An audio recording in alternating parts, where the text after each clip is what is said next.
संक्षिप्त महाभारत के शांति पर्व में त्रिवर्ग का विचार और आंगिरिष्ट तथा कामंदक का संवाद।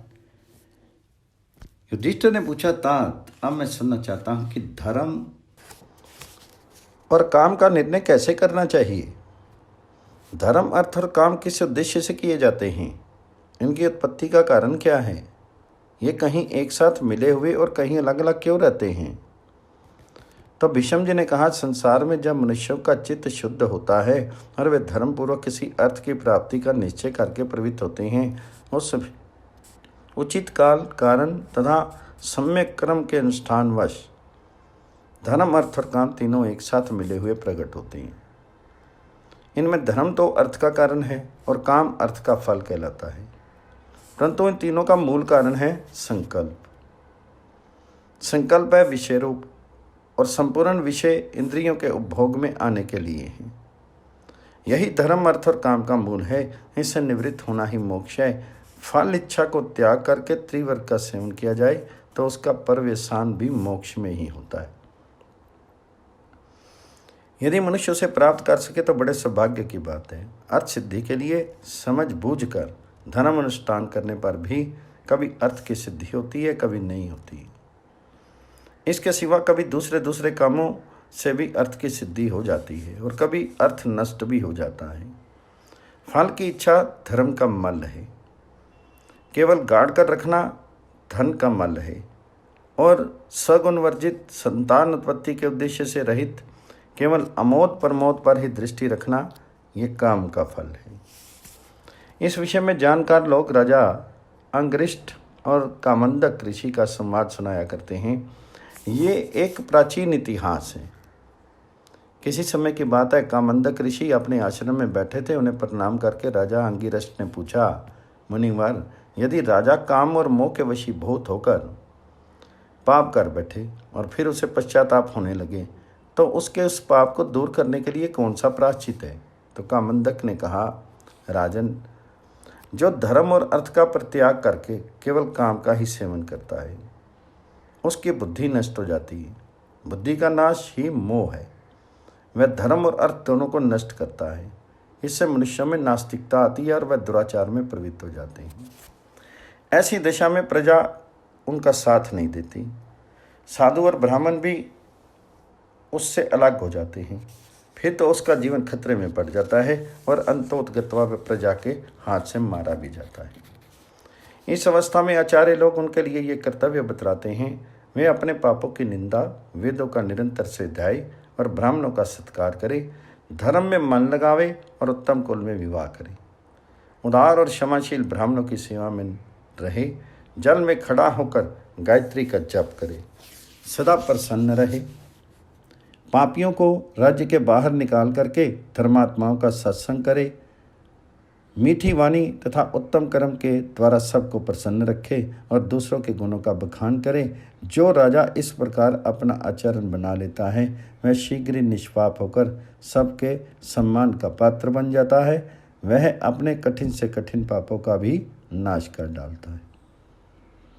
युधिष्ठिर ने पूछा, नरश्रेष्ठ, संसार में मनुष्य धर्म के हेतुभूत शील की अधिक प्रशंसा करते हैं।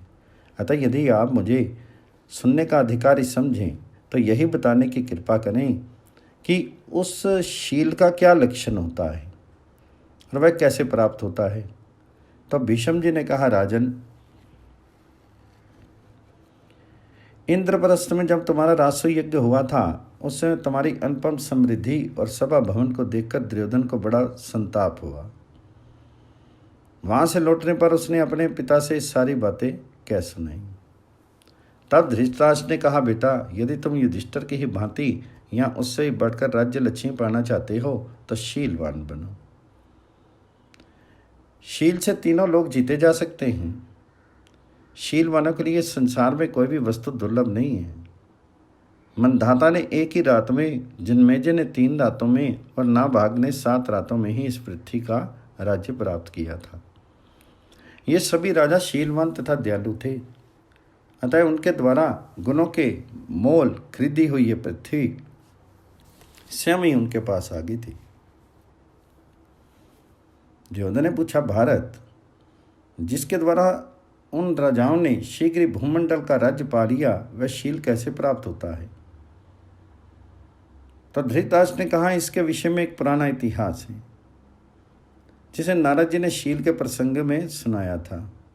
प्राचीन समय की बात है। दैत्यराज प्रहलाद ने अपने शील के सहारे इंद्र का राज्य ले लिया और तीनों लोगों को अपने वश में कर लिया। उस समय इंद्र ने बृहस्पति के पास जाकर उनसे ऐश्वर्य प्राप्ति का उपाय पूछा। तो बृहस्पति ने उन्हें इस विषय का विशेष ज्ञान प्राप्त करने के लिए शुक्राचार्य के पास जाने की आज्ञा दी।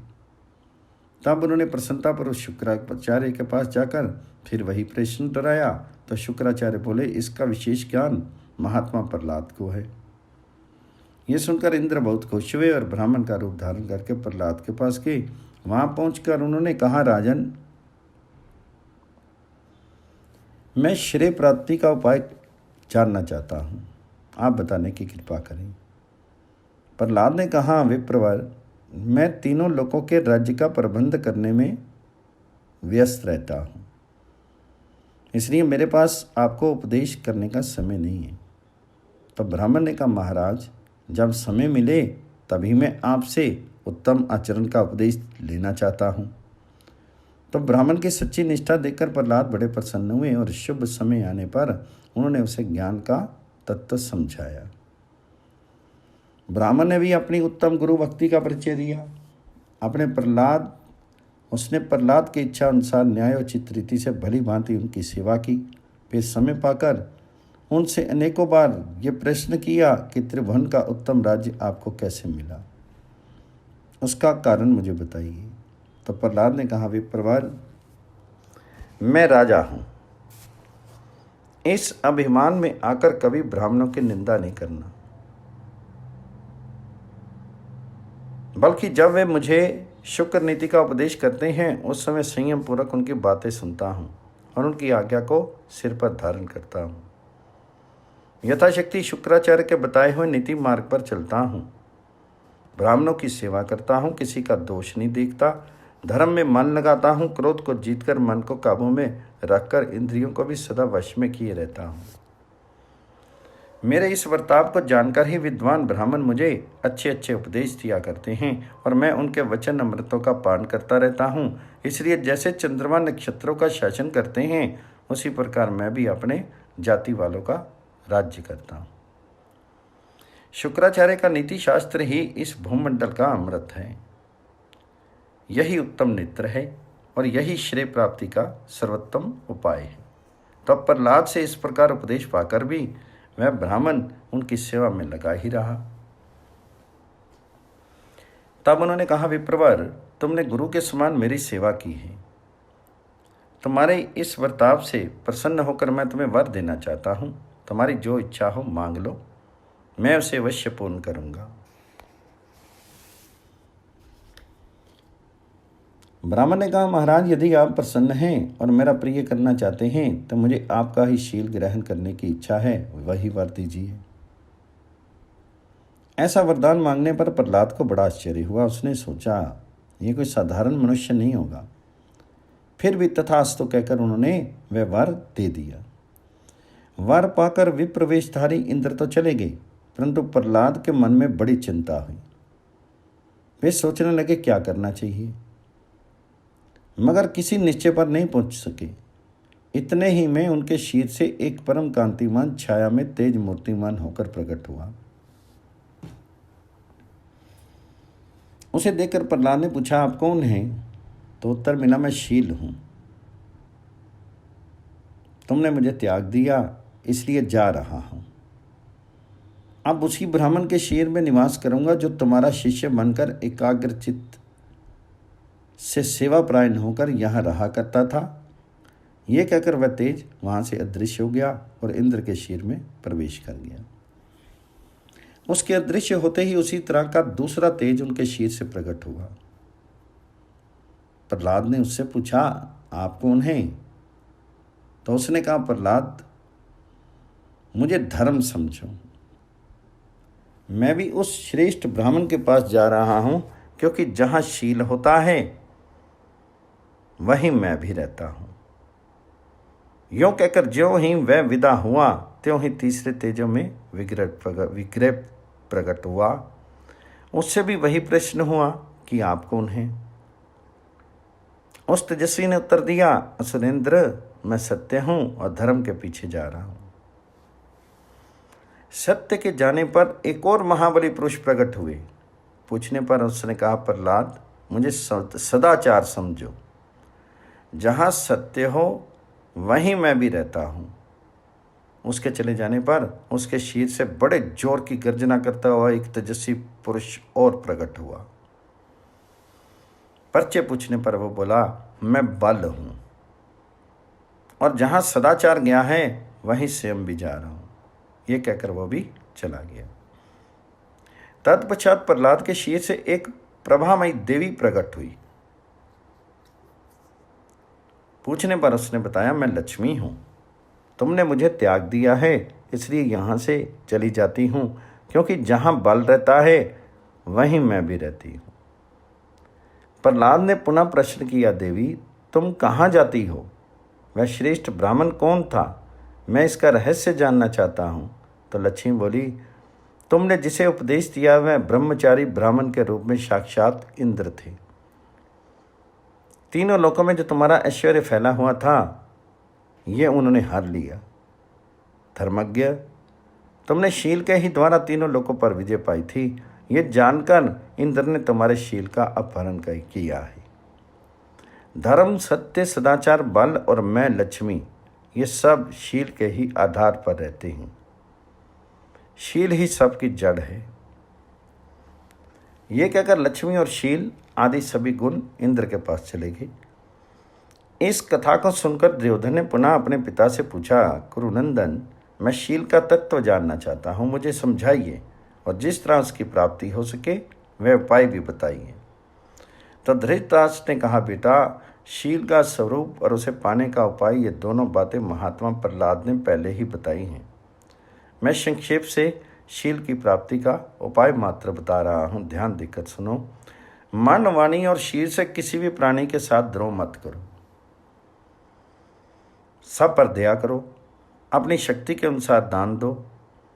यही वह उत्तम शील है जिसकी सब लोग प्रशंसा करते हैं।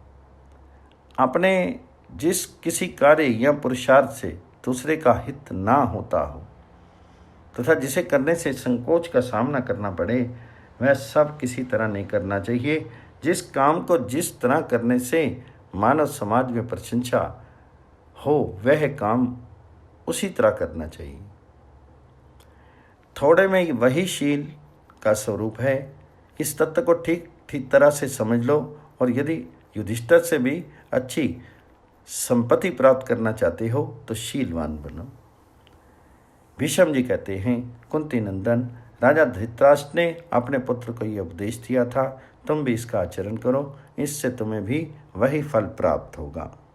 महाभारत के शांति पर्व में यम और गौतम का संवाद तथा आपत्ति के समय राजा का धर्म, आपत्तिग्रस्त राजा के कर्तव्य तथा मर्यादा का पालन करने वाले दस्युओं की सद्गति का वर्णन।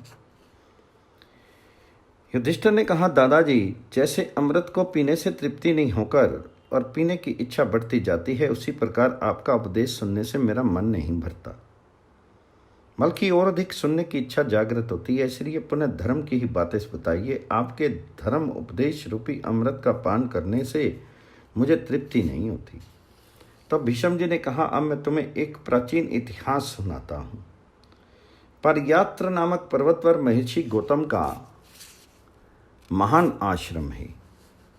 वहां गौतम ने 60,000 वर्षों तक तप किया था। एक दिन उग्र तपस्या में लगे हुए उस महामुनि के आश्रम पर लोकपाल यमराज स्वयं आए और उनसे मिले। ऋषि के दर्शन से संतुष्ट होकर यम ने उनका विशेष सत्कार किया और पूछा, कहिए मैं आपकी क्या सेवा करूं? तो गौतम ने कहा, धर्मराज, आप मुझे ये बताने की कृपा कीजिए कि कौन सा काम करने से मनुष्य को माता पिता के ऋण से छुटकारा मिलता है तथा पवित्र एवं दुर्लभ लोक कैसे प्राप्त होती है। तो यमराज ने कहा, मनुष्य तप करे, बाहर भीतर से पवित्र रहे, सदा सत्य भाषण रूप धर्म का पालन किया करे, उसे प्रतिदिन माता पिता की सेवा में संलग्न रहना चाहिए तथा बहुत सी दक्षिणा देकर अश्वमेध यज्ञ का अनुष्ठान करना चाहिए। इससे उत्तम लोगों की प्राप्ति होती है। युधिष्ठिर ने पूछा, पिता में यदि राजा के दुश्मन अधिक हो जाएं, मित्र उसका साथ छोड़ दें तथा उसके पास खजाना और सेना भी ना रह जाए तो उसकी क्या गति है? दुष्ट मंत्रियों की सहायता होने के कारण राज्य का गुप्त भेद खुल जाने से राज्य भ्रष्ट हुए दुर्बल राजा पर जब बलवान शत्रु चढ़ावें और सामनीति से संधि की कोई संभावना न रह जाए तो क्या काम करने से उसका भला हो सकता है? तो भीष्म जी ने कहा, युधिष्ठिर, ये तो तुमने बड़े गोपनीय विषय का प्रश्न किया। यदि तुम्हारे द्वारा प्रश्न ना किया गया होता तो मैं ऐसे समय के धर्म का उपदेश नहीं कर सकता था। धर्म का विषय बड़ा सूक्ष्म है। शास्त्र के अनुशीलन से उसका ज्ञान होता है। शास्त्र से धर्म का श्रवण करके उसका पालन करने वाला और सदाचार पूर्वक साधु जीवन व्यतीत करने वाला मनुष्य कभी कोई विरला ही होता है। उपयुक्त संकट के समय राजाओं के जीवन की रक्षा के लिए मैं ऐसा उपाय बताता हूँ जिसमें धर्म का अंश अधिक है, उसे ध्यान देकर सुनो। मगर मैं धर्म आचरण के उद्देश्य से ऐसे धर्म की प्रशंसा करना नहीं चाहता। आपत्ति के समय भी यदि प्रजा को दुख देकर धन वसूल किया जाता है तो पीछे वह राजा के लिए मौत के समान सिद्ध होता है। यह सबका मत है।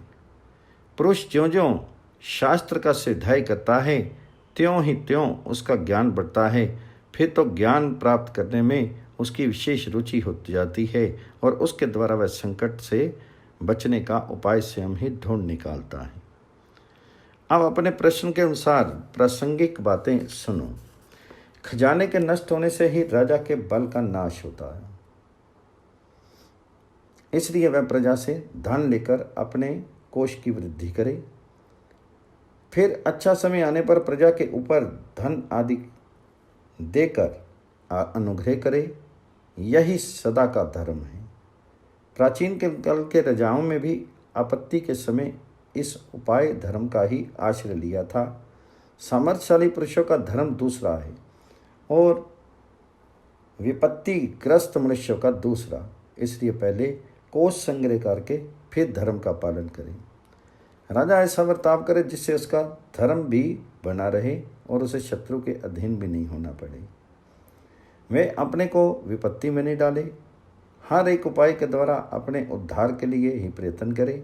धर्मवेताओं को धर्म में निपुणता प्राप्त करनी चाहिए और क्षत्रियों को बाहुबल में। जैसे ब्राह्मण जीविका के बिना कष्ट पाने पर यज्ञ के अन्न अधिकारी से भी यज्ञ करा लेता है और नहीं खाने योग्य अन्न को भी खा लेता है, उसी प्रकार आजीविका हीन क्षत्रिय भी तपस्वी और ब्राह्मण के सिवा सबका धन ले सकता है। खजाना और सेना के नष्ट हो जाने पर सब लोगों द्वारा अपमानित होने पर भी क्षत्रिय को न तो भीख मांगनी चाहिए, न वैश्य तथा शूद्र की ही जीविका से गुजारा करना चाहिए। क्षत्रिय अपने धर्म के अनुसार युद्ध में विजय पाकर ही धन उपार्जन करे तो वो उत्तम है। उसे अपने जाति वालों से भीख मांगकर जीवन निर्वाह नहीं करना चाहिए। आपत्ति काल में राजा और राज्य की प्रजा दोनों को एक दूसरे की रक्षा करनी चाहिए। यही सदा का धर्म है। जैसे प्रजा पर संकट आ जाए तो राजा राशि राशि धन लुटाकर उसे आपत्ति से बचाता है, उसी तरह राजा के ऊपर संकट पड़ने पर प्रजा को भी उसकी रक्षा करनी चाहिए। राजा जीविका के लिए कष्ट पाने पर भी खजाना, राजदंड, सेना, मित्र तथा अन्य संचित साधनों को भी कभी राज्य से दूर नहीं करे। महामायावी संबरासुर का कहना है कि मनुष्य को अपने भोजन के अन्न में से भी बचाकर बीज की रक्षा करनी चाहिए। यही धर्मज्ञों की भी राय है। जिनकी राज्य की प्रजा को अन्न का कष्ट हो और वहाँ के मनुष्य जीविका के लिए विदेश में मारे मारे फिरते हों, उस राजा को धिक्कार है। राजा की जड़ है खजाना और सेना। इसमें सेना की जड़ है खजाना। सेना सब धर्मों की रक्षा का मूल और धर्म प्रजा का मूल है। इसलिए सबके मूलभूत खजाने को बढ़ावें। खजाना ही ना हो तो सेना कैसे रह सकती है? अतः आपत्ति काल में धन संग्रह के लिए प्रजा को कुछ दबाना भी पड़े तो राजा को दोष नहीं लगता। युधिष्ठिर, राजा के लिए राज्य की रक्षा से बढ़कर कोई धर्म नहीं है। यही राजा का मुख्य धर्म बताया गया है। ऊपर इस धर्म के विपरीत जो प्रजा को कुछ कष्ट देकर धन लेने की बात कही गई है, वह तो सिर्फ आपत्ति काल के लिए है, सदा के लिए नहीं। अतः धर्म से ही कोष का संग्रह करे, उसके लिए अधर्म का आश्रय कभी नहीं करना चाहिए। तब युधिष्ठिर ने पूछा, पिता में जिस राजा की शक्ति क्षीण हो गई हो, जो दीर्घ सूत्री हो, जिसके नगर और राष्ट्रों को शत्रुओं ने बांट लिया हो, जिसके मंत्रियों में एक मत ना हो, जो दुर्बल हो गया हो, बलवान शत्रुओं ने जिसके चित्त को घबराहट में डाल दिया हो, उसे क्या करना चाहिए? तब भीष्म जी बोले, राजन, बाहर से आने वाला शत्रु यदि धर्म और अर्थ में कुशल तथा पवित्र चित्त हो तो उसके साथ शीघ्र ही संधि कर ले और इस प्रकार अपने परंपरागत राज्य को शत्रु के हाथ में जाने से बचा ले। खजाना और सेना को त्याग देने से ही जिन आपत्ति से छुटकारा मिल सकता हो, उसके लिए अर्थ और धर्म को जानने वाला कौन मनुष्य अपने शरीर को भी फंसावेगा? युधिष्ठिर ने पूछा, दादाजी, यदि भीतर ही भीतर मंत्री लोग बिगड़ उठे, बाहर नगर और ग्राम आदि को शत्रु ने रौंद डाला हो, खजाना खाली हो चुका हो और गुप्त रहस्य भी खुल गया हो, तो ऐसी दशा में राजा को क्या करना चाहिए? तो भीष्म जी बोले, ऐसी स्थिति में या तो तुरंत संधि कर लेनी चाहिए या अकस्मात अपने प्रबल पराक्रम दिखाकर शत्रु को राज्य से बाहर निकाल देना चाहिए। ऐसा उद्योग करते समय यदि मृत्यु हो जाए तो वह भी परलोक में हित करने वाली होती है। यदि सेना का अपने प्रति अनुराग हो और उसमें उत्साह भी हो तो थोड़ी होने पर भी उसकी सहायता से राजा पृथ्वी को जीत सकता है। यदि वह युद्ध में मारा जाता है तो स्वर्ग में जाता है और शत्रु को मार डालता है तो पृथ्वी का राज्य भोगता है। युधिष्ठिर ने पूछा, पिता में जब राजा का लोक रक्षा रूप परम धर्म ना निभ सके और पृथ्वी में आजीविका के सारे साधनों का लुटेरों का अधिकार हो जाए तो उसे क्या करना चाहिए, तथा ऐसा आपातकाल आने पर जो ब्राह्मण दयावश अपने स्त्री पुत्र आदि को छोड़ सके वह किस प्रकार अपनी जीविका चलावे? तो भीष्म जी बोले, युधिष्ठिर, ऐसी स्थिति में ब्राह्मण को तो अपने विज्ञान के बल से जीवन निर्वाह करना चाहिए और राजा को यदि फिर अपना राज्य पाने की इच्छा हो तो वह किस प्रकार राज्य की व्यवस्था बिगाड़ न करते हुए प्रजा को अपना समझकर उनकी रक्षा के लिए उनके दिए बिना भी उससे धन ले सकता है। परंतु विपत्ति में पड़ जाने पर ऋतिक, पुरोहित, आचार्य और ब्राह्मण आदि आदरणीय व्यक्ति को न सतावे, उनसे धन ना ले। ये मैंने तुम्हें सब लोगों के लिए प्रमाणभूत बात बताई है। सब मनुष्यों को इस पर ही विश्वास करके इसी के अनुसार बर्ताव करना चाहिए। यदि गांव या नगर के बहुत से लोग रोषवश राजा के पास एक दूसरे की स्तुति या निंदा करें तो उनकी बात मानकर ही किसी का सत्कार या तिरस्कार नहीं करना चाहिए, क्योंकि दूसरों की निंदा करना दुष्ट पुरुषों का स्वभाव ही होता है तथा सत्पुरुष सदा दूसरों के गुण ही गाया करते हैं। जो भगवान जी के अवतारों तथा सत्पुरुषों द्वारा सब ओर से सम्मानित और अपने हृदय से भी अनुमोदित हो, राजा को उसी धर्म का आचरण करना चाहिए। सत्पुरुषों ने जिस विनय युक्त मार्ग का अनुसरण किया है उसी पर उसे स्वयं भी चलना चाहिए। राज ऋषियों का आचरण ऐसा ही हुआ करता है। राजन, राजा को चाहिए कि अपने और शत्रु के राज्य से धन लेकर अपने खजाने को भरे। खजाने से धर्म की वृद्धि होती है और इसी से राज्य की जड़ भी फैलती है। कोष की रक्षा करना और उसे बढ़ाना राजा का सदा का धर्म है, किंतु यदि राजा बलहीन हो तो उसके पास कोष कैसे रह सकता है? कोषहीन के पास सेना कैसे रह सकती है? बिना सेना के राज्य कैसे टिक सकता है? और राज्यहीन के पास लक्ष्मी कैसे रह सकती है? अतः राजा को सदा ही कोष, सेना और सहृदयों को बढ़ाते रहना चाहिए। जिस प्रकार सूखी लकड़ी टूट जाती है किंतु कभी झुकती नहीं, उसी प्रकार राजा नष्ट भले ही हो जाए उसे कभी दबना नहीं चाहिए। राजा को ऐसी लोक मर्यादा स्थापित करनी चाहिए जो प्रजा के चित्त को प्रसन्न करने वाली हो। लोक में साधारण काम में भी मर्यादा का ही मान होता है। संसार में ऐसे भी लोग हैं जो इस लोक और परलोक दोनों ही को नहीं मानते। ऐसे नास्तिकों का कभी विश्वास नहीं करना चाहिए। युद्ध ना करने वाले को मारना, पार स्त्री पर बाल प्रयोग करना, कृतघ्नता ब्राह्मण का धन लेना, किसी का सर्वस्व छीनना, स्त्री का अपहरण करना, किसी ग्राम आदि पर आक्रमण करके स्वयं उसका स्वामी बन बैठना, ये सब बातें डाकुओं में भी निंदनीय मानी जाती हैं। युधिष्ठिर, जो डाकू दस्यु मर्यादा का पालन करता है उसके मरने पर दुर्गति नहीं होती। इस विषय में ये प्राचीन इतिहास प्रसिद्ध है।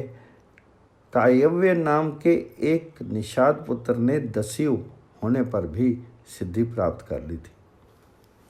मैं बड़ा बुद्धिमान, शूरवीर, शास्त्रज्ञ, अक्रूर, आश्रम धर्मों का पालन करने वाला, ब्राह्मण भक्त और गुरु पूजक था तथा क्षत्रियों के द्वारा निषाद जाति की स्त्री के पेट से उत्पन्न हुआ था। मैं शाम सवेरे दोनों समय वन में जाकर मृगों की टोलियों को उत्तेजित कर देता था। उसे देश और काल का अच्छा ज्ञान था तथा वे सरदा परियात्र पर्वत पर घूमा करता था। उसे सब प्रकार के प्राणियों के स्वभाव का ज्ञान था। उसका निशाना कभी खाली नहीं जाता था तथा उसके शस्त्र बड़े सुदृढ़ थे। वह अकेला ही हजारों मनुष्यों की सेना को जीत लेता था तथा उस विशाल वन में रहकर अपने अंधे और बहरे माता पिता तथा दूसरे बड़े बूढ़ों की सेवा किया करता था। वह मानवीय पुरुषों का सत्कार करके उन्हें भोजन कराता और उनकी तरह तरह से सेवा करता था। एक बार मर्यादा का अतिक्रमण और तरह तरह के क्रूर कर्म करने वाले कई हजार दस्युओं ने उनसे कहा कि तुम देश काल और मुहूर्त को जानने वाले बुद्धिमान, शूरवीर और दृढ़ प्रतिज्ञा हो, इसलिए हम सब की सलाह से तुम हमारे सरदार बन जाओ। तुम हमें जैसी जैसी आज्ञा दोगे वैसा वैसा ही हम करेंगे। तुम माता पिता के समान हमारी यथोचित रीति से रक्षा करो। इस पर कायव्य ने कहा, प्यारे भाइयों, तुम कभी स्त्री, डरपोक, बालक और तपस्वी पर हाथ नहीं उठाना और जो युद्ध ना करना चाहता हो उसका वध नहीं करना। स्त्रियों को कभी बलपूर्वक मत पकड़ना। स्त्री हत्या से सर्वथा बचकर रहना। ब्राह्मणों के हित का सदा ध्यान रखना। उनकी रक्षा के लिए आवश्यकता हो तो युद्ध भी करना। सत्य का कभी प्रत्याग नहीं करना और जिन घरों में देवता, पितर और अतिथियों का पूजन होता हो उनमें कभी विघ्न मत डालना। समस्त प्राणियों में ब्राह्मण ही विशेष रूप से रक्षा करने के योग्य है। इसलिए आवश्यकता हो तो अपना सर्वस्व लाग लगाकर भी उनकी सेवा करनी चाहिए। देखो, ब्राह्मण लोग कुपित होकर जिसका अनिष्ट चिंतन करने लगते हैं उसकी तीनों लोकों में कोई भी रक्षा नहीं कर सकता। जो पुरुष ब्राह्मणों की निंदा करता है अथवा उनका नाश करना चाहता है उसका सूर्योदय होने पर अंधकार के नाश के समान अवश्य नाश हो जाता है। जो मनुष्य सत्पुरुषों को दुख देता है शास्त्र में उसका वध करने की आज्ञा है। दंड का विधान दुष्टों के दमन के लिए ही हुआ है, अपना धन बढ़ाने के लिए नहीं। दस्यु जाति में उत्पन्न होकर भी जो धर्मशास्त्र के अनुसार आचरण करते हैं वे लुटेरे होने पर भी शीघ्र ही सिद्धि प्राप्त कर लेते। देखो, ये सब बातें तुम्हें मंजूर हों तो मैं तुम्हारा सरदार बन सकता हूँ। तो भीष्म जी कहते हैं, युधिष्ठिर, तब उन सब ने कायव्य की आज्ञा का ही अनुसरण किया। इससे उन सभी की उन्नति हुई और उन्होंने पाप करना भी छोड़ दिया। इस पुण्य कर्म से कायव्य ने भी बड़ी भारी सिद्धि प्राप्त की, क्योंकि ऐसा करके उसने सत्पुरुषों की रक्षा कर ली और दसों को पाप से बचा लिया। जो पुरुष नित्य प्रति इस कायव्य चरित्र का मनन करता है उसे किसी प्रकार के प्राणियों से भय नहीं होगा। राजा के लिए धन संग्रह के स्थान और अनागत विपत्ति से सावधान रहने में 3 मत्स्यों का दृष्टांत। भीष्म जी बोले, राजन, जिन उपायों से राजा लोग अपना कोष भरते हैं उनके विषय में महात्मा लोग ब्रह्मा जी की कही हुई कुछ कथाएं कहा करते हैं। राजा को यज्ञ अनुष्ठान करने वाले द्विजों का धन नहीं लेना चाहिए और देवोत्तर संपत्ति को भी नहीं छूना चाहिए। हाँ, लुटेरों का और जो लोग धर्म कर्म नहीं करते उनका धन वह ले सकते हैं। जो पुरुष हविष्यन के द्वारा देवता, पितर और अतिथियों का पूजन नहीं करता उनके धन को धर्मज्ञ पुरुष निरर्थक बताते हैं। धार्मिक राजा को ऐसा धन छीनकर प्रजा का पालन करना चाहिए। जो राजा ऐसे दुष्ट पुरुषों से धन छीनकर उसे सत्पुरुषों को देता है वह सब प्रकार के धर्मों को जानने वाला है, जिसका पृथ्वी की धूल पसीने से और भी महीन हो जाती है, उसी प्रकार विचार करने से धर्म का स्वरूप उत्तरोत्तर सूक्ष्म होता जाता है। युधिष्ठिर, जो पुरुष समय से पहले ही कार्य की व्यवस्था कर लेता है उसे अनागत विधाता कहते हैं, और जिसे ठीक समय पर ही करने की युक्ति सूझ जाती है वह प्रत्युत्पन्न मति कहलाता है। ये 2 ही सुख पा सकते हैं। धीर्घसूत्री तो नष्ट हो जाता है। मैं धीर्घसूत्री के कर्तव्य अकर्तव्य के निश्चय को लेकर सुंदर आख्यान सुनाता हूँ, सावधान होकर सुनो। एक तालाब में जिसमें थोड़ा सा जल था, बहुत सी मछलियाँ रहती थी। उसमें 3 कार्यकुशल मत्स्य भी थे। वे तीनों एक साथ ही रहते थे। उनमें एक अनागत विधाता अर्थात दीर्घकालज्ञ, दूसरा प्रत्युत्पन्नमति और तीसरा दीर्घसूत्री था। एक दिन कुछ मछेरों ने उस तालाब से सब और नालियाँ निकालकर उसका पानी आसपास की नीची भूमि में निकालना आरंभ कर दिया। तालाब का जल घटता देखकर दीर्घदर्शी ने आगामी भय की शंका से अपने दोनों साथियों से कहा, मालूम होता है इस जलाशय में रहने वाले सभी प्राणियों पर आपत्ति आने वाली है, इसलिए जब तक हमारे निकलने का मार्ग नष्ट ना हो तब तक शीघ्र ही हमें यहाँ से चले जाना चाहिए। यदि आप लोगों को भी मेरी सलाह ठीक जान पड़े तो चलिए किसी दूसरे स्थान को चलें।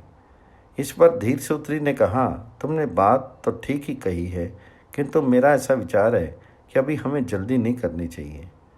फिर प्रत्युत्पन्नमति बोला, अजी जब समय आता है तो मेरी बुद्धि युक्ति निकालने में कभी नहीं चूकती। उन दोनों का ऐसा विचार देखकर महामती दीर्घदर्शी तो उसी दिन एक नाली में होकर गहरे जलाशय में चला गया। कुछ समय बाद जब मछेरों ने देखा कि उस जलाशय का जल प्रायः निकल चुका है तो उन्हें कई जालों में उनकी सब मछलियों को फंसा लिया। उनके साथ दीर्घसूत्री भी जाल में फंस गया। जब मछेरों ने जाल उठाया तो प्रत्युत्पन्नमति भी सब मछलियों में घुसकर मृतकता से होकर पड़ गया। वे जाल में फंसी हुई उन सब मछलियों को लेकर दूसरे गहरे जल वाले तालाब पर आए और उन्हें उसमें धोने लगे। इसी समय प्रत्युत्पन्नमति जाल में से निकलकर जल में घुस गया। फिर मंद बुद्धि दीर्घसूत्री अचेत सा होकर मर गया। इस प्रकार जो पुरुष मोह वश अपने सिर पर आए हुए काल को नहीं देख पाता वह दीर्घसूत्री मत्स्य के समान जल्दी ही नष्ट हो जाता है। जो ये समझकर कि मैं बड़ा कार्यकुशल हूँ पहले इसे अपनी भलाई का उपाय नहीं करता वह प्रत्युत्पन्नमति नामक मच्छ के समान संशय की स्थिति में पड़ जाता है। इसी से कहा है कि अनागत विधाता और प्रत्युत्पन्नमति ये 2 सुखी रहते हैं और दीर्घसूत्री नष्ट हो जाता है। ऋषियों ने इन्हीं को धर्मशास्त्र और मोक्ष शास्त्र में प्रधान अधिकारी माना है तथा यही ऐश्वर्य के भी अधिकारी हैं। जो पुरुष उचित देश और काल में सोच समझकर सावधानी से अच्छी तरह अपना काम करता है वह अवश्य उसका फल प्राप्त कर लेता है। संक्षिप्त महाभारत के शांति पर्व में शत्रुओं से घिरे हुए राजा के कर्तव्य के विषय में बिडाल और चूहे का आख्यान। राजा युधिष्ठिर ने पूछा, भरत श्रेष्ठ, मैं उस बुद्धि के विषय में सुनना चाहता हूँ जिसका आश्रय लेने से राजा शत्रु से घिरवा रहने पर भी मोह में नहीं पड़ता। जब अनेकों बलवान शत्रु किसी दुर्बल राजा को सब प्रकार से हड़प जाने के लिए तैयार हो जाएं, तो उस असहाय और अकेले राजा को क्या करना चाहिए? ये उनमें से किसके साथ युद्ध करे और किसके साथ संधि, तथा यदि बलवान होने पर भी वह शत्रु के बीच में फंस जाए तो उसे कैसा बर्ताव करना चाहिए? राजा के लिए तो सब कर्तव्यों में यही प्रधान है, और आप जैसे सत्यसंध तथा जितेंद्रिय महापुरुष के सिवा और कोई इस विषय को कह भी नहीं सकता। अतः अब आप अच्छी तरह विचार करके ये विषय सुनाइए। तो भीष्म जी बोले, बेटा, तुमने जो प्रश्न पूछा है वह उचित ही है। आपत्ति के समय क्या करना चाहिए ये बात सबको मालूम नहीं है। मैं तुम्हें ये सब रहस्य सुनाता हूँ, तुम ध्यानपूर्वक सुनो। भिन्न भिन्न कार्यों का ऐसा प्रभाव होता है जिसके कारण कभी शत्रु मित्र बन जाता है और कभी मित्र का भी मन बिगड़ जाता है। वास्तव में ये शत्रु मित्र की परिस्थिति सदा एक सी नहीं रहती। अतः अपने कर्तव्य अकर्तव्य तथा देश काल का विचार करके किसी पर विश्वास और किसी के साथ युद्ध करना चाहिए। यदि प्राण संकट में आ पड़े तो शत्रुओं से भी मेल करके उनकी रक्षा करनी चाहिए। इस विषय में एक वट वृक्ष पर रहने वाले बिलाव और मूषक का संवाद रूप ये प्राचीन इतिहास प्रसिद्ध है। किसी वन में एक बहुत बड़ा वट का वृक्ष था। वह बहुत सी लता और बरहों से आच्छादित था और उस पर अनेकों पक्षियों ने बसेरा कर रखा था। वह वन में बड़ी दूर तक फैला हुआ लंबी लंबी डालियों से युक्त और मेघ के समान सघन था। उसकी छाया में बड़ी ठंडक थी। उस वृक्ष पर अनेकों सर्प और जंगली जीव विश्राम करते थे। उसकी जड़ से 100 दरवाजों का बिल बनाकर पलित नाम का एक बुद्धिमान चूहा रहता था, तथा उसकी शाखा पर लोमश नाम का एक बिलाव था। ये बहुत समय से पक्षियों को खाकर बड़े आनंद से वहीं अपने दिन बिता रहा था। एक बार एक चंडाल ने उस वन में आकर डेरा डाल लिया। वह सूर्यास्त होने पर नित्य ही अपना जाल फैला देता था और उसकी तांत की डोरियों को यथास्थान लगाकर मौज से अपने झोंपड़े में जा सोता था। रात में अनेकों जंगली जीव उस जाल में फंस जाते थे। उन्हें वह सवेरे आकर पकड़ लेता था। बिलाव यद्यपि बहुत सावधान रहता था, तो भी एक दिन मैं उस जाल में फंस गया। ये देखकर पलित चूहा निर्भय होकर वन में अपना आहार खोजने लगा। इतने ही में उसकी दृष्टि जीवों को लुभाने के लिए चंडाल के डाले हुए मांस खंडों पर पड़ी। अतः वह जाल पर चढ़कर उन्हें खाने लगा। मांस खाने में वह तल्लीन था और मन ही मन अपने बंधन में पड़े हुए शत्रु पर हंस रहा था। इतने में ही उसकी दृष्टि एक दूसरे शत्रु पर पड़ी। वह था हरिण, जिसका नाम था न्योला, जो वहीं पृथ्वी में बिल बनाकर रहता था। चूहे की गंध पाकर वह तुरंत ही अपने बिल से निकल आया। इधर तो वह न्योला अपना भक्ष्य पकड़ने के लिए जीभ लपलपाते हुए पृथ्वी पर खड़ा था। उधर चूहे ने ऊपर की ओर देखा तो उसे वट की शाखा पर बैठा हुआ अपना एक शत्रु और भी दिखाई दिया। वह वट के खोखले में रहने वाला चंद्रक नाम का उल्लू था। इस प्रकार उल्लू और न्योले के बीच में फंसकर उस चूहे को बड़ा भय हुआ और वह चिंता में डूब गया। इसी समय उसे एक विचार सूझा। वो सोचने लगा, जब कोई जीव आपत्ति में पड़कर विनाश के समीप पहुंच जाए तो उसे जैसे बने अपने प्राणों की रक्षा करनी चाहिए। इससे मेरे ऊपर जो आपत्ति आ पड़ी है उसमें सभी ओर से प्राण जाने की आशंका है। यदि मैं पृथ्वी पर उतरकर भागता हूँ तो न्योला मुझे खा जाएगा, यही रहता हूँ तो उल्ली उठा के ले जाएगा, और यदि जाल काट देता हूँ तो बिलाव नहीं छोड़ेगा। परंतु ऐसी स्थिति में भी मुझे जैसे बुद्धिमान को घबराना नहीं चाहिए। बिलाव मेरा कट्टर शत्रु है, किंतु इस समय ये बड़ी विपत्ति में पड़ गया है। अच्छा देखो तो सही, अपने स्वार्थ के लिए भी यह मूर्ख मेरी बात मानता ही या नहीं। संभव है विपत्तिग्रस्त होने के कारण इस समय ये मुझसे मेल कर ले। आचार्यों का ऐसा मत है कि विपत्ति आ पड़ने पर जीवन रक्षक के लिए बलवान व्यक्ति को अपने समीपवर्ती शत्रु से भी मेल कर लेना चाहिए।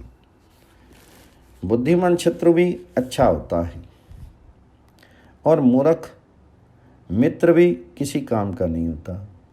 अब मेरे जीवन की रक्षा तो मेरे शत्रु बिलाव के द्वारा ही हो सकती है, अतः मैं इसे इसके जीवन की रक्षा के लिए सम्मति देता हूँ। वह इस परिणामदर्शी चूहे ने बिलाव को समझाते हुए इस प्रकार कहा, भैया बिलाव, अभी जीवित हो ना? मैं इस समय तुमसे एक मित्र की तरह बोल रहा हूँ और ये चाहता हूँ कि तुम्हारे जीवन की रक्षा हो जाए, क्योंकि इसमें हम दोनों का ही हित है। भैया डरो मत, तुम अनंत से जीवित रह सकते हो। यदि तुम मुझे मारना न चाहो तो मैं तुम्हारा उद्धार कर सकता हूँ। मैंने मन में खूब विचार करके अपने और तुम्हारे लिए एक उपाय सोचा है, उससे हम दोनों का एक सा हित हो सकता है।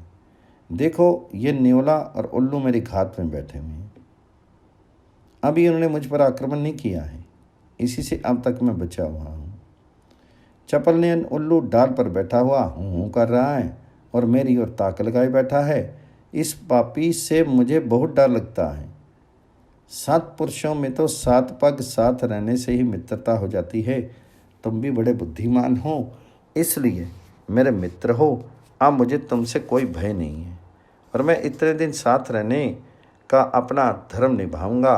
तुम मेरी सहायता के बिना स्वयं तो इस जाल को काट नहीं सकोगे।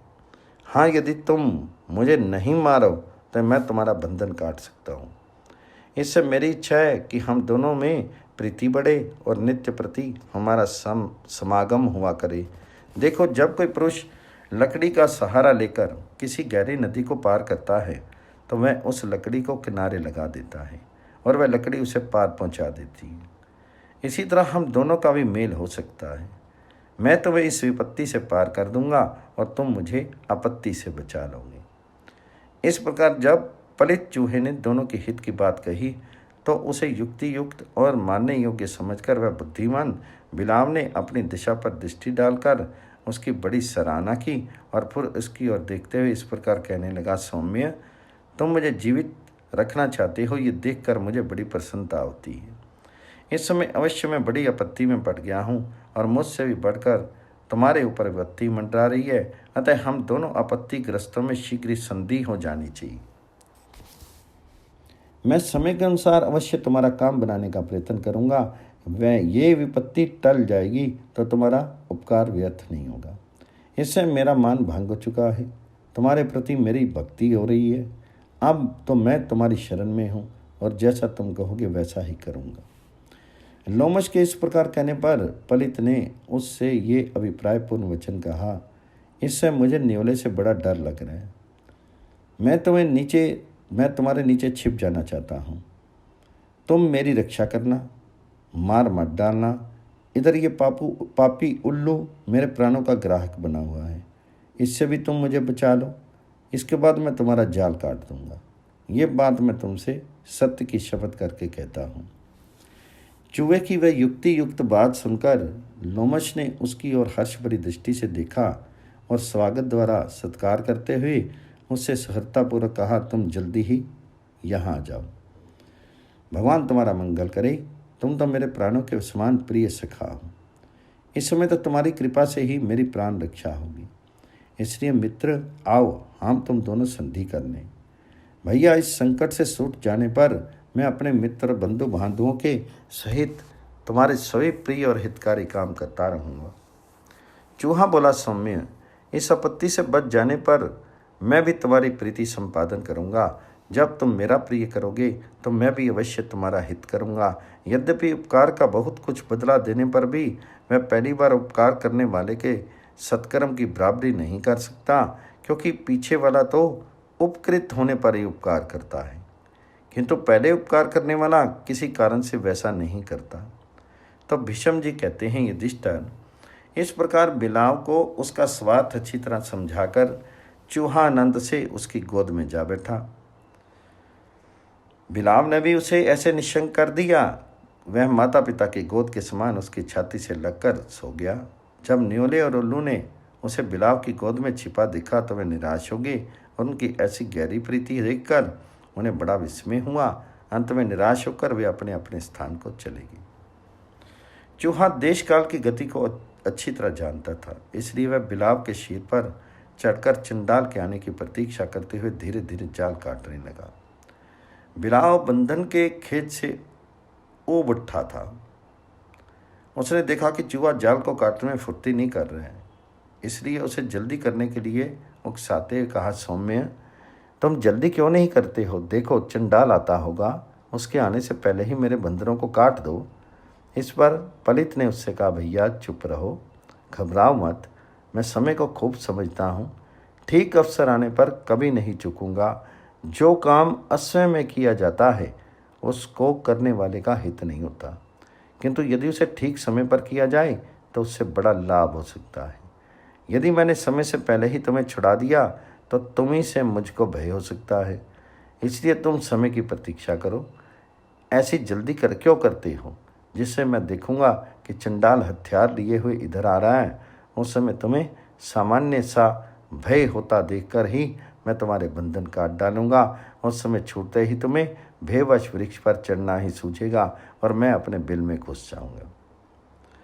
चूहे की ये बात सुनकर बिलाव ने कहा, अच्छे आदमी मित्र के कामों को प्रेम पूर्वक किया करते हैं, तुम्हारी तरह नहीं। देखो, मैंने तो तुम्हें आपत्ति में देखकर तुरंत ही बचा लिया था, इसी तरह तुम्हें भी फुर्ती के साथ मेरा हित करना चाहिए। ऐसा उपाय करो जिससे हम दोनों ही का भला हो। यदि ज्ञानवश पहले कभी मेरे ऊपर तुम्हारा कोई अहित हुआ हो तो उसे मन में मत लाना। मैं तुमसे क्षमा मांगता हूँ, तुम मेरे प्रति अपना मनोमालिन्य दूर कर दो। चूहा बड़ा बुद्धिमान और नीतिज्ञ था। उसने बिलाव से कहा, जिस मित्र से भय की संभावना हो उसका काम इस प्रकार करना चाहिए जैसे बाजीगर सर्प के मुंह से हाथ बचाकर ही उसे खिलाता है। जो व्यक्ति बलवान के साथ संधि करके अपनी रक्षा का ध्यान नहीं रखता, उसका वह मेल अपथ्य भोजन के समान हितकर नहीं होता। ऐसे मित्र के काम को अधूरा ही रखना चाहिए। जब चंडाल आ जाएगा तो भय के कारण तुम्हें भागने की ही सूझेगी, उस समय तुम मुझे नहीं पकड़ सकोगे।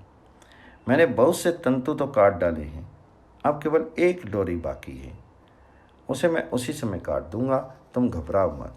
इस तरह बात करते करते वह रात बीत गई। लोमश के मन में बराबर भय बढ़ता गया। सिरा होते ही परिघ नाम का चंडाल हाथ में शस्त्र लिए आता दिखाई पड़ा। वह साक्षात यमदूत के समान जान पड़ता था। उसे देखते ही बिलाव भय से व्याकुल हो गया। उसे भयभीत देखकर चूहे ने तुरंत ही जाल काट दिया। जाल से छूटते ही बिलाव उसी पेड़ पर चढ़ गया और चूहा उस भयंकर शत्रु के पंजे से छूटकर अपने बिल में घुस गया। चंडाल ने उलट पुलट कर जाल को सब ओर से देखा और फिर निराश होकर उसे उठाकर अपने घर चला गया। उस आपत्ति से छूटकर पेड़ की शाखा पर बैठे हुए लोमश ने बिल में छिपे हुए पलित से कहा, भैया तुम मुझसे कोई बातचीत किए बिना इस प्रकार सहसा बिल में क्यों घुस गए? मैं तो तुम्हारा बड़ा ही कृतज्ञ हूँ, तुमने बड़ा उपकार किया है। क्या तुम्हें मेरी ओर से कोई शंका है? तुमने विपत्ति के समय मेरा विश्वास किया और फिर मुझे जीवन दान दिया। तुम्हारी जैसी शक्ति थी उसके अनुसार तुमने मेरा पूरा सत्कार किया। अब तो मैं तुम्हारा मित्र हो गया हूँ और तुम्हें मेरे साथ इस मित्रता का सुख भोगना चाहिए। मेरे जो भी मित्र और बंधु बांधव हैं वे सब तुम्हारी इसी प्रकार सेवा करेंगे जैसे शिष्य लोग गुरु की करते हैं। मैं भी तुम्हारी और तुम्हारे मित्र एवं बंधु बांधवों का पूरा सत्कार करूँगा। भला ऐसा कौन कृतज्ञ होगा जो अपने जीवनदाता का सत्कार नहीं करना चाहेगा? तुम मेरे शीर के और मेरे घर के स्वामी हो। मेरी जो कुछ संपत्ति है उसके तुम ही व्यवस्थापक हो बनो। तुम बड़े बुद्धिमान हो। आज से मेरा मंत्रित्व स्वीकार करो और पिता के समान मुझे सदुपदेश दो। मैं अपने जीवन की शपथ करके कहता हूँ, अब तुम मुझसे किसी प्रकार का भय मत मानो। बुद्धि में तो तुम साक्षात शुक्राचार्य ही हो। अपने मंत्र बल से जीवन दान देकर तुमने मुझे अपने अधीन कर लिया है। बिलाव की ऐसी चिकनी चुपड़ी बातें सुनकर परम नीतिज्ञ चूहे ने कहा, भाई साहब, जिसका जीवन रहते हुए पुरुष अपना स्वार्थ सत्ता देखता है और जिसके मर जाने से अपनी हानि मानता है, वही उसका मित्र बन सकता है। और वह मित्रता भी तभी तक निभती है जब तक अपने स्वार्थ से विरोध नहीं आता। मित्रता कोई स्थायी रहने वाली चीज़ तो है नहीं, और शत्रुता भी सदा नहीं बनी रहती। स्वार्थ की अनुकूलता और प्रतिकूलता से ही मित्र और शत्रु बनते रहते हैं। कभी कभी समय के फेर से मित्र भी शत्रु बन जाता है और शत्रु से भी मित्रता हो जाती है। जो व्यक्ति मित्रों का श्रद्धा विश्वास करता है और शत्रु से सदा शंक बना रहता है, नीति शास्त्र पर दृष्टि रखकर किसी से प्रेम नहीं करता, उसका किसी समय श्रद्धा मूल उच्छेद हो जाता है। पिता, माता, पुत्र, मामा, भांजे तथा सब सगे संबंधी स्वार्थ के लिए ही एक दूसरे से बंधे रहते हैं। अपना प्यारा पुत्र भी यदि पतित हो जाता है तो माँ बाप उसे त्याग देती हैं। संसार में सब लोग सदा अपनी ही रक्षा करना चाहते हैं, इसलिए तुम स्वार्थ को ही सबका सार समझो। सब जीव स्वार्थ के ही साथी हैं। संसार में मुझे तो किसी का भी प्रेम अकरण नहीं जान पड़ता। यद्यपि कभी कभी क्रोधवश भाइयों ने अपने पति पत्नियों में भी फूट पड़ जाती है, तथापि संभवतः उन्हें प्रेम रहता ही है। दूसरे लोग से इस प्रकार की प्रीति नहीं हो सकती। दूसरे से कुछ मिलने से अथवा मीठी मीठी बातें सुनने से ही प्रेम होता है। हमारी प्रीति भी एक विशेष कारण से ही हुई थी। अब जब तक कारण नष्ट हो गया हो तो प्रीति भी नहीं रही। बताओ अब किस कारण को लेकर मैं यह समझूं कि तुम मुझसे प्रेम करती हो। मित्रता और शत्रुता के भाव तो बादलों के समान क्षण क्षण में बदलते रहते हैं। आज भी तुम मेरे शत्रु हो सकते हो और आज ही मित्र बन सकते हो। पहले भी हमारी प्रीति तभी तक थी जब तक उसका कारण बना हुआ था। वह काम पूरा होने पर अब हम फिर आपस में शत्रु हो गए हैं। तुम्हारा काम पूरा हो चुका, मेरी भी विपत्ति टल गई। अब तो मुझे खा जाने के सिवा तुम्हारा मुझसे कोई और प्रयोजन सिद्ध नहीं हो सकता। मैं तुम्हारा भक्ष्य हूँ और तुम मुझे खाने वाले हो। मैं दुर्बल हूँ, तुम बलवान हो। हमारी शक्ति समान नहीं है, इसलिए अब अलग हो जाने पर हमारी संधि नहीं हो सकती। मैं अच्छी तरह समझता हूँ तुम्हें भूख लगी हुई है और ये तुम्हारा भोजन करने का समय है, इसलिए मुझे फुसला कर तुम अपना भक्ष्य पाना चाहते हो। इसी से अपने स्त्री पुत्रों के बीच में बैठकर तुम मुझसे मेल करने चले हो। परंतु मित्र, तुम मेरी जो सेवा करना चाहते हो उसे कराने की मुझ में योग्यता नहीं है। जब तुम्हारे प्रिय पुत्र और स्त्री मुझे तुम्हारे पास बैठा देखेंगे तो वे मुझे चट करने में क्यों चूकेंगे। इसलिए मैं तुम्हारे साथ नहीं रह सकता। हमारे समागम का जो कारण था वह तो बीत चुका। जो अपना शत्रु हो, दुष्ट हो, कष्ट में पड़ा हो, भूखा हो, भोजन की तलाश में हो, उसके पास थोड़ी सी भी बुद्धि रखने वाला व्यक्ति कैसे जा सकता है। इसलिए भैया, तुम्हारा कल्याण हो। लो, मैं तो जाता हूँ। मुझे तो दूर से ही तुम्हारा भय लगा हुआ है। अब तुम भी लौट जाओ। यदि तुम्हें मेरे किए हुए उपकार का ध्यान है तो सदा सख्य भाव बनाए रखना। कभी अवसर पाकर मुझे दबोच मत बैठना। यदि वास्तव में स्वार्थ पर तुम्हारी दृष्टि नहीं है तो बताओ मैं तुम्हारा क्या काम करूं। मैं तुम्हें सब कुछ दे सकता हूं, परंतु अपने आप को नहीं दे सकता। अपनी रक्षा के लिए तो संतान, राज्य, रत्न और धन आदि सभी का त्याग किया जा सकता है। अधिक क्या, सारा सर्वस्व लुटकर भी जीव को अपनी रक्षा करनी चाहिए, क्योंकि हमने सुना है जीवित रहने वाले ये फिर भी मिल जाते हैं। पंडित ने जब इस प्रकार खरी खरी सुनाई तो बिलाम ने लज्जित होकर कहा, भाई, मैं सत्य की सुखंद खाता हूँ। मित्र से द्रोह करना तो बड़ी बुरी बात है। तुमने मेरी भलाई की, इसे तो मैं तुम्हारी बुद्धिमानी ही समझता हूँ। तुमने बड़ी नीति युक्त बात कही है। तुम्हारा विचार मुझसे पूरा पूरा मिलता है, किंतु इस विषय में तुम्हें मेरी ओर से कोई विपरीत बात नहीं समझनी चाहिए। तुमने प्राणदान देकर मेरे साथ मित्रता की है और मैं भी धर्म को जानने वाला, गुणग्राही और कृतज्ञ हूँ। विशेषता तुम्हारे प्रति तो मेरा बहुत ही प्रेम है, इसलिए तुम्हें भी मेरे साथ ऐसा ही बर्ताव करना चाहिए। तुम्हारे कहने से तो मैं अपने बंधु बांधवों सहित प्राण भी त्याग सकता हूँ। हम जैसे मनस्वियों में तो सभी बुद्धिमानों का विश्वास हो जाता है, अतः तुम्हें मेरे ऊपर कोई शंका नहीं करनी चाहिए। इस प्रकार बिलाव ने जब बहुत प्रशंसा की तो गंभीर स्वभाव चूहे ने कहा, आप वास्तव में बड़े साधु हैं।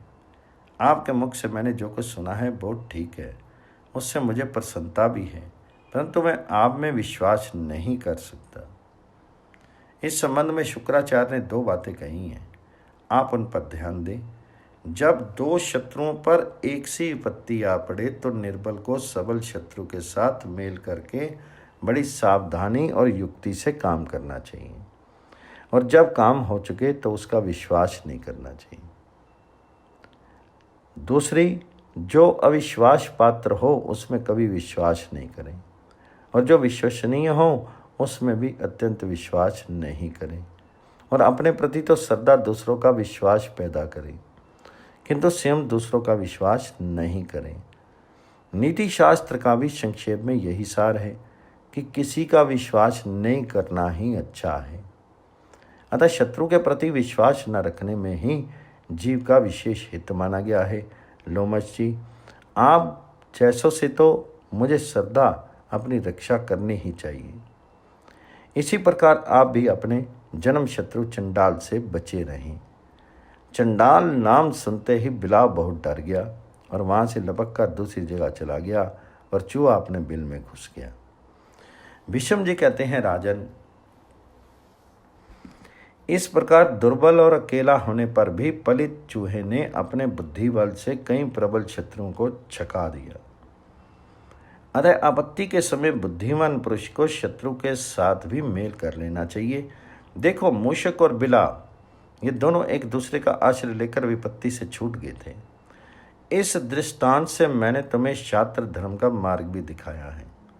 जो पुरुष भय आने से पहले ही उससे सशंक रहता है, उसके सामने प्रायः भय का अवसर नहीं आता, परंतु जो निशंक होकर दूसरों में विश्वास कर लेता है, उसे बड़े भारी भय का सामना करना पड़ता है।